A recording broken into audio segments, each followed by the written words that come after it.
Hello ma'am, voice ஆடியபிளா இருக்கா? பேசுங்க. நான் புனித வெல்வழி, பிரான்ச் டைரக்டர் விடிடி 1.8ல இருந்து. என்னோட அப்ளைன் வந்து மிஸ்டர் ஏழுமலை, கிரவுண்ட் டைரக்டர். நான் இன்னைக்கு 3 ப்ராடக்ட் பத்தி சொல்றேன். Collagen and calcium and glucosamine. இந்த 3 ப்ராடக்டை பத்தி தான் நான் இன்னைக்கு ஷேர் பண்றேன். நான் இன்னைக்கு நல்லா நடக்கிறதுக்கு காரணமே இந்த 3 ப்ராடக்ட் தான். என்ன ஏழுமலை வந்து சேர்த்து விட்டது சம்பாதிக்கிறதுக்காக சேர்த்து விட்டாரு. ஆனா நான் ரொம்ப என்ஜாய் பண்ணிட்டு இருக்கேன் என்னோட லைஃப். ஏன்னா 2013 எனக்கு ஒரு ஆக்சிடென்ட் நடந்துச்சு. நான் பைக் ஓட்டிட்டு போகும்போது மாடு குறுக்கா வந்து நான் கீழே விழுந்துட்டேன். அடி என்னவோ பெரிய அடியெல்லாம் ஒண்ணும் இல்லை, ஜஸ்ட் முட்டியை ஊனி உட்காந்துட்டேன். ஆனா என்னோட ஃப்ரண்ட் லேயர் ஃபுல்லாவே வந்து கிழிஞ்சிடுச்சு. 5 லேயர் இருக்குன்னு சொன்னாங்க டாக்டர்ஸ். ரேர் இது மட்டும் இருக்கு, ஃப்ரண்ட்ல ஃபுல்லாவே வந்து கிழிஞ்சிடுச்சு. உங்களுக்கு ஆப்ரேஷன் தான் பண்ணணும் அப்படின்னு சொல்லிட்டாங்க. இருக்கிற 3 சீஃப் சர்ஜன் கிட்டையும் நாங்க தமிழ்நாட்டில் இருக்க சர்ஜன் கிட்ட கன்சல்ட் பண்ணோம். கண்டிப்பா சர்ஜன் இது பண்ணாதான் உங்களுக்கு ஆப்ரேஷன் பண்ணாதான் நடக்க முடியும்னு சொல்லிட்டாங்க. சரி, ஓகே. அப்பதான் நான் புதுசா ஆபீஸும் ஓபன் பண்ணியிருந்தேன் 2013ல. அதுவும் வந்து ஃபர்ஸ்ட் ஃப்ளோர் தான், ஏறி இறங்குறதுக்கும் எனக்கு முடியல. ஆபீஸை பூட்டி வச்சுட்டு இருந்துட்டு தென் ஆப்ரேஷன் பண்ணலாம், இன்சூரன்ஸ் இருக்குன்னு ரெடி பண்ணிட்டேன். பட் அப்புறம் என்னோட டெவலப்மெண்ட் ஆஃபீஸர் எல்ஐசி, நான் எல்ஐசி ஏஜென்ட், நான் பைக் ஓட்டிட்டு தான் இருக்கணும், என்ன வெளியில தான் போகணும் வரணும், 4 மணி நேரம் வெளியில தான் சுத்திட்டு இருப்பேன் எப்படி பார்த்தாலும். ஆனா என்னாச்சு, என்னோட துரதிருஷ்டம் ஆக்சிடென்ட் ஆனதால போக முடியல. பட் என்னோட டெவலப்மெண்ட் ஆஃபீஸர் எனக்கு ஒரு சஜஷன் கொடுத்தாரு, இந்த பிசியோதெரபிஸ்ட போய் பாருமா, ஆப்ரேஷன்லாம் பண்ண வேண்டாம்னு சொல்லிட்டு. அவரை போய் பார்த்தோம். அவரும் வந்து காட் கிரேஸ், அவர் என்ன நடக்க வச்சுட்டாரு. இதெல்லாம் ஆப்ரேஷன்லாம் நீங்க பண்ண வேண்டாம் அப்படின்னு சொல்லிட்டு ஒரு 4 மாசம் கண்டினியூஸா தெரப்பி போனேன். நடந்தாச்சு. ஆனா என்ன சொல்றது, 50% நொண்டி மாதிரி எனக்கு செத்துடலாமான்னு தோணுச்சு. அவ்வளோ கஷ்டப்பட்டேன் நான். ஒரு 1 மணி நேரம் கண்டினியூஸா நிக்க முடியாது, தரையில சம்மணம் போட்டு உட்கார முடியாது, இந்தியன் டாய்லெட் யூஸ் பண்ண முடியாது. நின்ன இடத்துல யாருன்னா கூப்பிட்டாங்கன்னா கால் வந்து நேரா வச்சுதான் நான் திரும்பணும், இப்படிலாம் சைடா திரும்பிடக்கூடாது. தொடர்ந்து கிச்சன்ல 2 மணி நேரம் எனக்கு நின்று ஒர்க் பண்ண முடியாது. இவ்வளோ பிரச்சனையில நான் இருந்தேன். 6 மாசம் 7 மாசத்துக்கு ஒரு தடவை நான் பிசியோதெரபிஸ்ட கண்டிப்பா போய் பார்க்கணும். அப்பப்ப எனக்கு நான் நேரா தான் நிக்கிற மாதிரி எனக்கு தோணும்.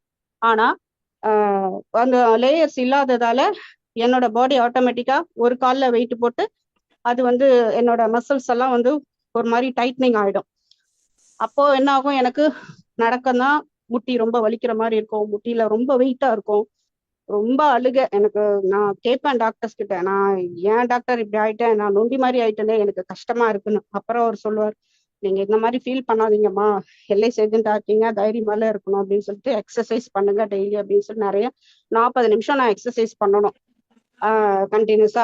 அப்பதான் வந்து என்னால நல்லா நடக்க முடியும். அதுவும் வந்து ஒரு எப்படி ஒரு 30 மினிட்ஸ் நடந்தா கூட எனக்கு வலிக்க ஆரம்பிச்சிடும். கொஞ்சம் ரெஸ்ட் எடுத்து தான் கிச்சன்லயே ஒர்க் பண்ணுவேன். இதெல்லாம் வந்து பிஃபோர் வெஸ்டேஜ். இவ்வளவு நான் சொன்னதுக்கு காரணம் பிஃபோர் வெஸ்டேஜ். ஆஃப்டர் வெஸ்டேஜ் இப்ப நான் எப்படின்னா, நான் நடக்கல, பறக்கிறேன். ரொம்ப தேங்க்ஸ் கொடுக்கணும் நான் ஏழுமலை பிரதருக்கு. அந்த அளவுக்கு நான் ஃபீல் பண்றேன். நான் கண்டினியூஸா அதை எடுத்துட்டு இருக்கிறேன், குளுக்கோசமைன். இது பிஃபோர் வெஸ்டேஜ் நான் ஆம்பியர்ல கூட இருந்தேன், பட் அங்க பிசினஸா பண்ணல, ஜஸ்ட் ப்ராடக்ட் மட்டும் எடுத்தேன். அதுலயும் ஒரு சொல்லிட்டு வந்து எனக்கு தெரியல, பட் இது நான் எடுத்துட்டு இருக்கிறேன். எனக்கு ரொம்ப நல்ல ரிசல்ட் இருக்கு. எப்படி சொல்றதுன்னா, கிச்சன்ல இப்ப நான் 3 மணி நேரம் 4:30 மணிக்கு எழுந்திருப்பேன் டெய்லி. நான் 7 o'clock என் பொண்ணு ஆஃபீஸ்க்கு அனுப்பணும். ஸோ கிச்சன்ல 3 மணி நேரம் நின்று என்னால கண்டினியூஸா நின்று ஒர்க் பண்ண முடியும். அதுக்கப்புறமா எனக்கு டயர்ட்னஸ் தெரியாது. காலையில எம்டி ஸ்டொமக்ல அந்த கொலாஜன் ஒரு நாள் விட்டு ஒரு நாள் குடிச்சிடுவேன். குளுக்கோசமின் ஃபுட் எடுத்துட்டதுக்கு அப்புறம் போட்டுக்குவேன். கால்சியம் வந்து ஈவினிங்ல சாப்பிடுவேன். நான் நிறைய எடுத்துக்கிறேன், பட் எனக்கு இந்த இது மட்டும்தான் ஷேர் பண்ணணும்னு சொல்லிட்டு நான் இன்னைக்கு இதை சொல்றேன். தென் படிக்கட்டு ஏறும் போது கூட, என்னோட வீட்டுல கூட என்னோட பெட்ரூம் படிக்கட்டு உள்ளவே தான் இருக்கும். அதுக்கும் வந்து 21 படிக்கட்டு ஏறிதான் நான் உள்ள வர வேண்டியிருக்கும். ஸோ ஸ்டெப்ஸ் ஏறினா கூட எனக்கு முன்னாடி எல்லாம் வலிக்கும். மெதுவா நடந்துதான் ஏறுவேன். முட்டியில வந்து வீங்கிக்கும். அடிக்கடி அடியே படாது, ஒரு தடவை பட்ட அடிதான். ஆனா சும்மாவே நான் நின்றுட்டு இருக்கிறேன், நடக்கிறேன், உட்கார்றேன், குனிறேன், எது பண்ணாலும் எனக்கு வீங்குற மாதிரி இருக்கும். ஏன்னா அங்க வந்து அந்த இது இல்லை, எனக்கு அந்த லெகமெண்ட் இல்லை. அப்படிங்கறதால லிக்விட் வந்து நான் காலை தொங்க போட்டுட்டு இருந்தேன்னா லிக்விட் வந்து இறங்கிட்டு முட்டி வந்து வீங்க வச்சிடும். அதனால என்ன ஆகுது அப்படின்னு சொன்னா, எனக்கு கண்டினியூஸா நடக்க முடியாது, முட்டியை வந்து மடக்க முடியாது, ஃபிளக்சுவேஷன் இல்லாம போயிடும். பட் இதை குளுக்கோசமைன் எடுத்துக்கிறதால I feel very very happy. ரொம்ப நல்ல ரிசல்ட். நான் இது வரைக்கும் என்னோட இதுக்கு அந்த 1 இயரா வந்து நான் பிசியோதெரபிஸ்ட போய் பார்க்கவே இல்லை. அங்கிருந்து எனக்கு ஃபோன் வருது, என்ன நீங்க ரிவ்யூக்கு வரவே இல்லையே, 6 மந்த்ஸ் 7 மந்த்ஸ் ஒன்ஸ் நீங்க வந்து ரிவ்யூ பண்ணிட்டு போகணுமே, உங்க மசில்ஸ் எல்லாம் டைட் ஆயிட்டு இருக்குமே. நான் சொன்னேன், சார் நோ நீட் சார், இது மாதிரி நான் இந்த சப்ளிமெண்ட்ஸ் எல்லாம் எடுத்துக்கிட்டு இருக்கிறேன், நீங்க வேணா உங்க பேஷண்ட்ஸ்க்கு சஜஸ்ட் பண்ணுங்கன்னு சொன்னா, ஏன் நாங்கெல்லாம் பொழைக்க வேண்டாமா அப்படின்னு சொல்லி அவரே கேட்டுட்டாரு. ஸோ நான் ரிவ்யூக்கு போறதே இல்லை. 7 மாசத்துக்கு ஒரு தடவை கண்டிப்பா போவேன், பட் இப்ப போறதே கிடையாது, இதை கண்டினியூஸா எடுத்துட்டு இருக்கிறதால.